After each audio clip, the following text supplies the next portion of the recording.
বলতেছি না পেরে আল্লাহর কাছে বলেন, এবারে আল্লাহ তুমি আমাকে যে জনপদে পাঠালা, আমি নবী ব্যর্থ হয়েছি, আমি সমকামিতার হাত থেকে জাতিকে রক্ষা করতে পারতেছি না, এই জনপদকে তুমি এদেরকে ধ্বংস করে দাও।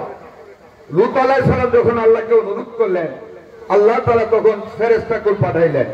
ফেরেশতাকুল এসে দেখলেন এক ব্যক্তি ঘরের ভিতরে দরজা বন্ধ করে সারা দিন রাত খেলে আল্লাহ আল্লাহ আল্লাহ আল্লাহ জিকির করেন।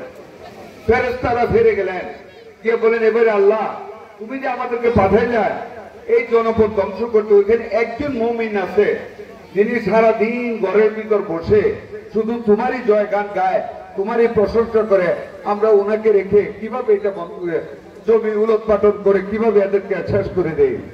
আল্লাহ বললেন, তোমরা আবার ফিরে যাও, ওই লোকটাকে সহ ইয়েমেনের জনপদ ধ্বংস করে দাও, কারণ ওই লোক আমার ইসলামকে রক্ষা করার জন্য, ওই লোক সমকামিতার হাত থেকে মানুষকে রক্ষা করার জন্য একটা ভালো কথা কোনোদিন জনপদকে বলেন নাই।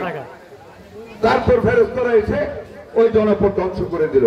আমি এই জন্য বললাম, শুধু ইবাদত করলে আল্লাহর ভালোবাসা পাওয়া যাবে না। আপনার চোখের সামনে যখন অপরাধ হবে, যখন শিরক হবে, যখন জিনা হবে, যখন গুনাহের কাজ হবে, আপনাকে প্রতিবাদ করতে হবে, বুঝাতে হবে। নরম ভাষায় বলবেন, না পারলে জোরে বলবেন, না পারলে আর প্রহার করার চেষ্টা করবেন, তারপরে না পারলে আপনি চুপ করে বসে থাকবেন।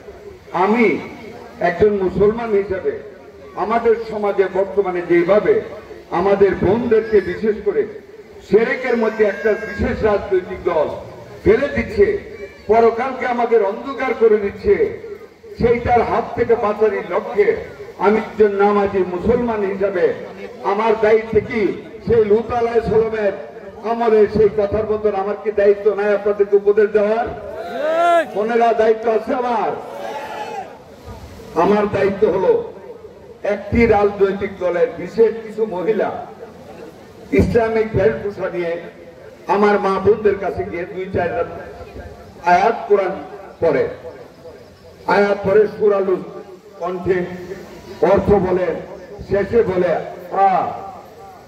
একটি একটা নির্বাচন আসতে চাপা বিসমিল্লাহ কইয়া শিলটা হাতে নিয়া নীতি মারায় ভোটটা দিবেন, বেহেশতের দরজা খুলে যাবে আপনাদের জন্য। বলেন নাউজুবিল্লাহ। এই দুনিয়ার কোন মাথায় ভোট দিলে বেহেশতে যাবে, এটা কি আপনাদের একজনের বিশ্বাস হয়? আমাকে বলেন, এটা কি শিরক না? আল্লাহ তাআলার ক্ষমতাকে যখন আমার এবং আপনার হাতে নিয়ে আসবো, সেটাই শিরক। বুঝতে একটা লোককে দেখে যদি ঘৃণা করে বলেন আল্লাহ বুঝটা, কানা দেখে বলবেন সালা তো কানা, কাল্লা সেন দেখে কইলে কাল্লা একটা মেয়ে ঘৃণা করবেন। মানুষের কোন বংশকে নিচু